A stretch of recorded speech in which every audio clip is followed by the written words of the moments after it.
Hi guys, I'm back. I'm trying to get out as many of these little videos as I can before I feel like I'm gonna not have time or the opportunity to get videos out any longer. And so I'm gonna try to put this one out, maybe my last one today. And if I can put others out in the future, I certainly will, but I wouldn't bank on that. And so what I want to talk today about is what happens after the rapture. Uh, After the thing that nobody thinks, that a lot of people think we're crazy for believing is even going to happen, but let's just assume it does happen, which I believe it's going to happen. What do you think? What do you think will be the aftermath of that? And I don't want to say, because I've heard different teachings on this. I don't want to say there's no hope, but it's going to be a lot less hopeful. Let's just put it that way. Before the rapture, we had opportunity to accept the Lord, and we had opportunity to, do the right things. And I think when it comes right down to it, it's going to be the dividing. It's going to be a divider, but it's also going to be a catalyst afterward, because people will realize that there was some. It was legitimate. It wasn't just a whole bunch of kooks just out there telling a bunch of people about a bunch of bizarre stuff, right? It actually happened. And I think one of the things that's going to be very real about it is it's going to hit home to people, because it's going to involve their family. Do you think that the Lord's going to leave all the little kids here? I don't think so. I think that, he's going to take a lot of the little kids, the ones that don't know any better. They're going to go up along with the rest of us. That's going to be one aftermath, and I think that's going to be one of the hardest hitting initially, is that all these people are gone. Now we hear, we just had the recent incident in Virginia where all these children come up missing, and there's the ice cream trucks. I don't know if you've been following that or not, but I think that's pretty obvious. I think I would be passing an ordinance that you can't sell ice cream at 10 p.m. But anyway, that's another subject. But people have come up missing. And even when you have 20, 30, 40, 50 people in one area coming up missing, it's amazing how the general public doesn't even pay a lot of attention to it, unless it's your own kid that's gone. So, and then it's a real big deal, right? If it's your child. So there's all these people that come up missing, and of course we have the trafficking that's happening on a regular basis, that goes all the way to the top of certain things.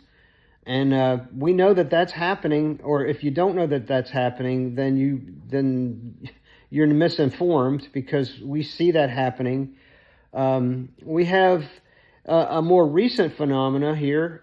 I wouldn't say it's a phenomenon. It's actually a real occurrence here that we have going on with homeless people disappearing as well.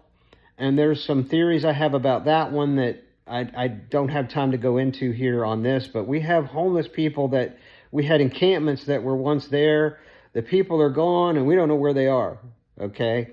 So, there's that passing joke that's maybe not really totally a joke, about Mickey D's and where the meat comes from, and why all the funeral homes, why there's empty caskets, but I don't want to weird you guys out. I mean, that's pretty bizarre, I know, but I have some of this stuff doesn't add up. Just start looking into some of this stuff, okay? They said, I bet 99% of all conspiracy theories, except for maybe a flat earth, have been pretty much proven to be correct. I remember back when they said chemtrails were, you got to be a loony bin to believe that, that's those things up in the sky. Now we realize there's all this particulate that they're letting go up in our atmosphere. And, it's the same with everything. It's like the general public, their immediate first response is, you're crazy,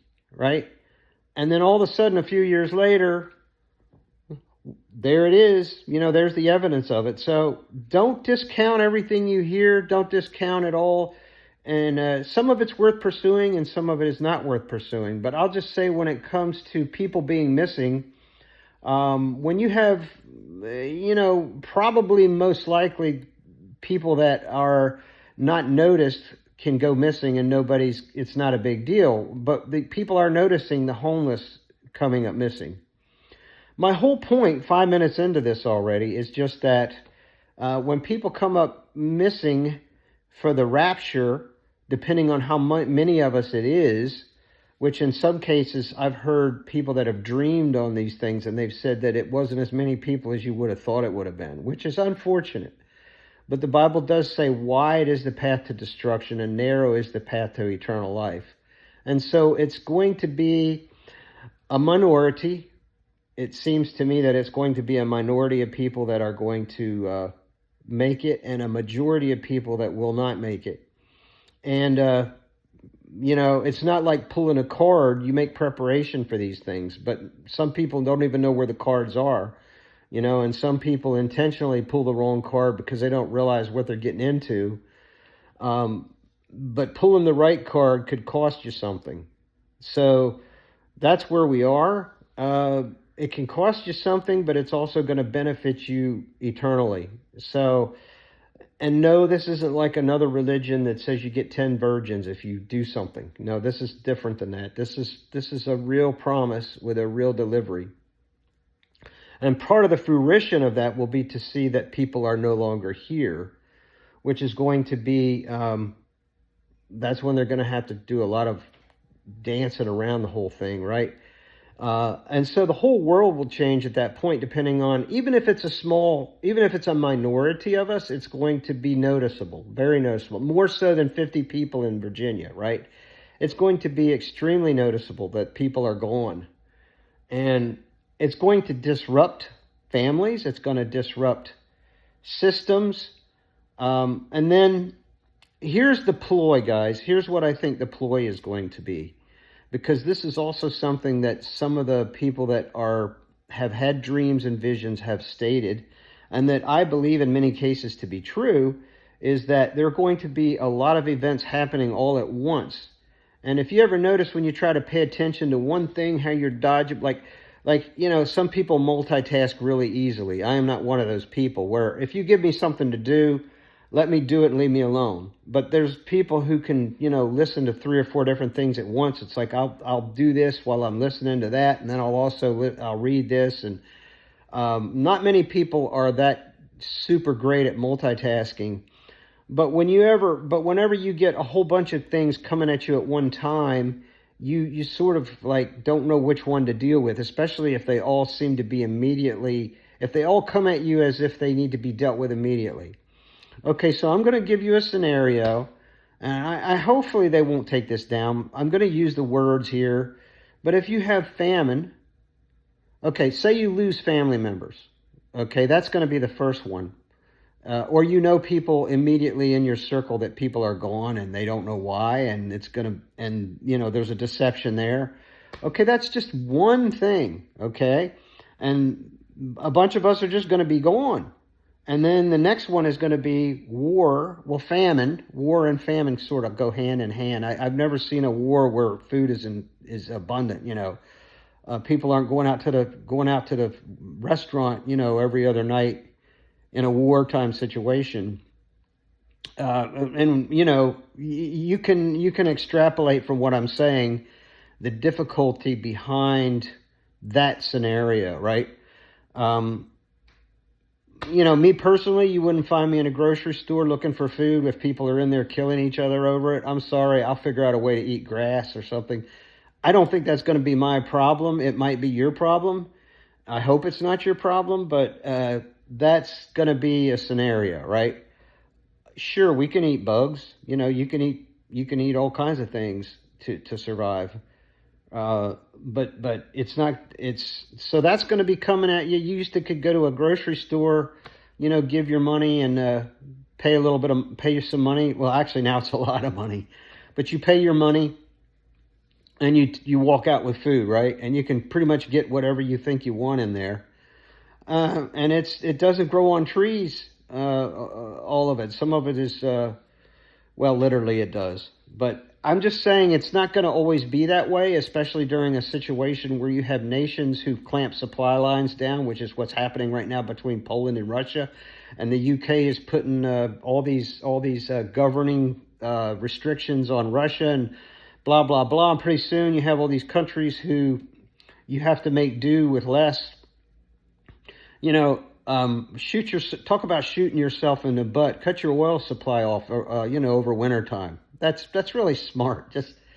But anyway, so you've got all that hitting you, and some people that's going to command 110% of their attention because they have kids to feed. They have, they're trying to get food, and it's like, okay, so we've got missing people, we've got a war situation in different parts of the world. That even if it doesn't affect you directly in your area, it's going to it's absolutely going to affect your supply chain.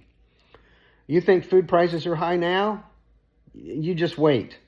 So that's where that's going. So then you're going to have war, and and I pray to God it doesn't directly affect you, but if it does, you're not going to need food. But if it doesn't, you're going to need food. And so there's that. And so then you've got all these things that are hitting you all at once: the missing people, the war, the famine, if you're worried about somebody killing you, you're not. Which is more important, being killed or your appetite, right? So and we've got a lot of. It's all over the world, but we've got people who have been conditioned to just make their living sitting behind a computer. I did it for years. So, hey man, you got to go out, you got to do this or you're going to starve, or whatever.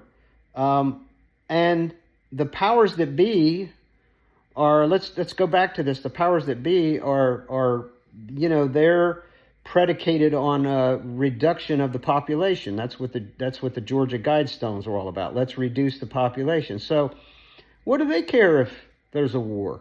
What do they care if there's a famine?